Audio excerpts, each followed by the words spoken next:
Part of me wants to put it right back in the box, print out a return label, and send it back to Amazon.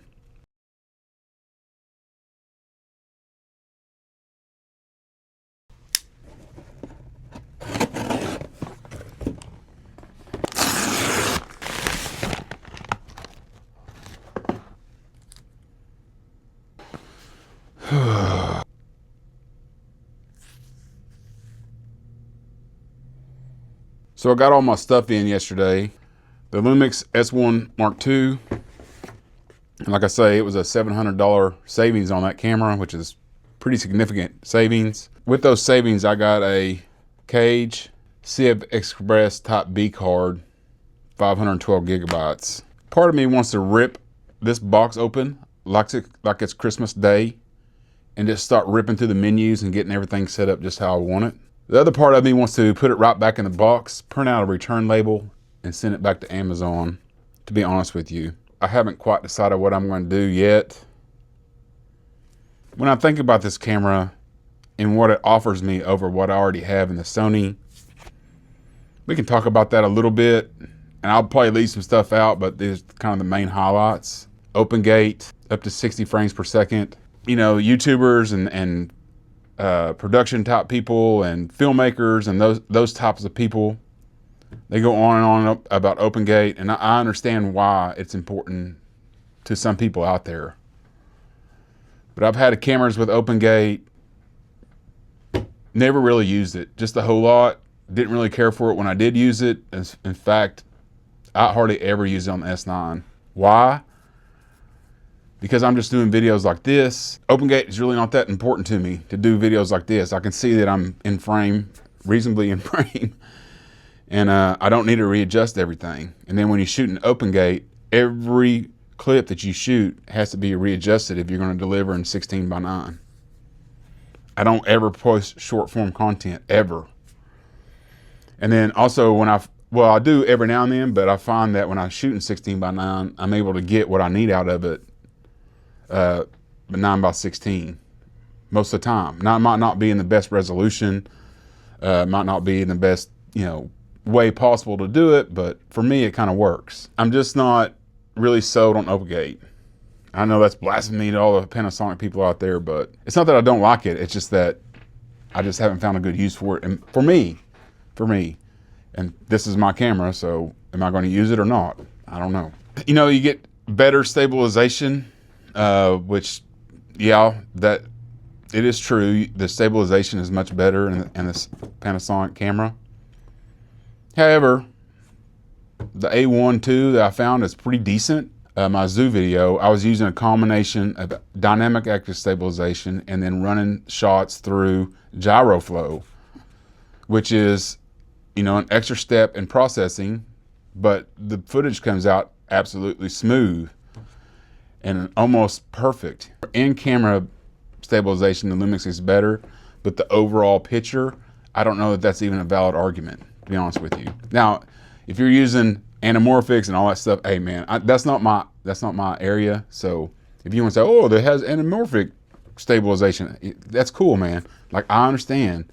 If you shoot anamorphics, this is obviously the camera for you. Some of the other things you get, oh man, you get all these different monitoring tools and blah, blah, blah, all this stuff. Probably will never use them. I've never used even zebras in my Sony camera. It just looks right to me on the screen. I go with it. It either works or it doesn't work. Most of the time it does. If it looks right on the screen, it's going to look fine when I'm done with it. Access to the Lumix Lab app. Great app. Easy to connect. Connects good. You can transfer your photos and files. It's all great. But is that really worth a camera like this? I'm glad that camera manufacturers are putting time and effort into developing good apps, because up until recently, they've all been pretty trash. I'm really sitting here trying to figure out what else another thing I'm getting. Internal RAW recording, which is why I got this humongous CF Express Type B card. I want to try that. I do want to try that. I've never shot in RAW before. Obviously, Sony cameras can't do it internally. You have to have an external recorder, all this and that. I just want to experiment with a little bit. You can shoot to an external SSD. Shooting to an SSD is going to be pretty much mandatory if you're going to be shooting any kind of raw codec, because the file sizes are just going to be massive. And now I'm just sitting here thinking about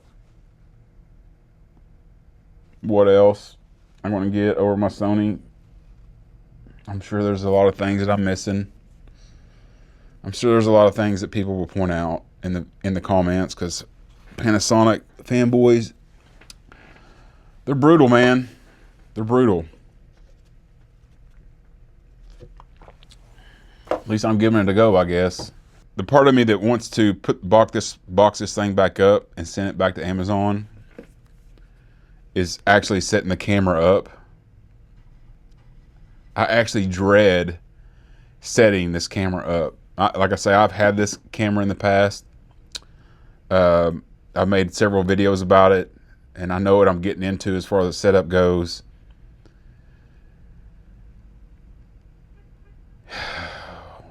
I just don't even know if I want to set it up. It's that big of a pain to me, but I think I'll try it. I wish I had a better lens than this 20-60 kit lens. I think I could get the 24-60 2.8 and be done. I mean, I think that would be my lens, and then I wouldn't have to buy any other lens, really. My Sony lens collection is just way out of control, and that's part of the reason I don't want to, go into another system right now.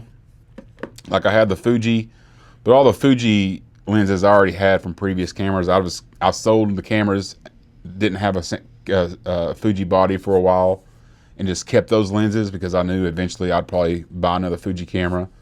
So I just kept those lenses, and those are all holdovers from a previous time. And my Sony lens collection is just it's getting way out of control. I was sitting there kind of looking at what was going on last night, and like kind of sorting some stuff out and putting some stuff in my bag and moving stuff around. I was just like, oh my God, this is getting plumb ridiculous.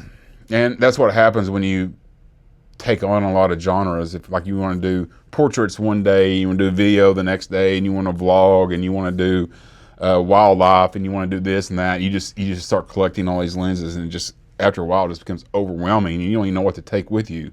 That's kind of where I am with the Sony system currently. But I kind of feel bad though, because if I start off with this, I just don't want to start over with a new system, funding a whole new lens collection, because I don't want to sell all my Sony stuff, because one, selling stuff on Marketplace is just a complete nightmare. So I usually just sell my stuff to KEH, which is fine, but they lowball you so bad that it's not even worth selling sometimes. Like I have the 51.2 in the Sony, which is a fantastic lens. They want to give you like $800 for it. Like, there's no way I'm selling that for $800. I'll just keep the dang thing. It's not worth selling for that. So, selling all my lenses to start over with something new is just not a possibility. So if I wind up keeping this camera, it's just going to be this 20-60, or when the 24 the 60 comes back out, I'll get that lens, and that's the only lens I'll have. And maybe that'll be better, because you have all these lenses and you just sit there and look at them, and it just gets overwhelming. Like, oh, what if I need this, or what if I need that, blah blah blah. Just after a while, just like, I just wish I had one decent lens and just had that lens only. I'm probably going to open her up. I'm going to be honest with you. There's enough about this camera that interests me that I didn't get to do last time before I got scared and sent it back, but at least I got a good deal on it. Make sure you subscribe to the channel. I'm probably not going to do any kind of specific videos on it. I'm probably just going to start using it and filming some videos with it. And at the beginning, I'll put shot on whatever I shot on. I don't want to do any specific videos about it. I just want to use the thing for whatever I'm doing and see how it works out. Unless something really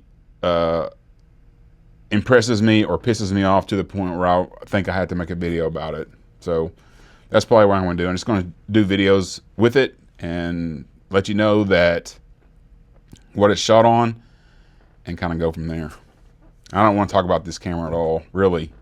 I've already have, so. A lot of rambling today. Thanks for watching. Subscribe, like, comment. Am I crazy? Yeah. Later.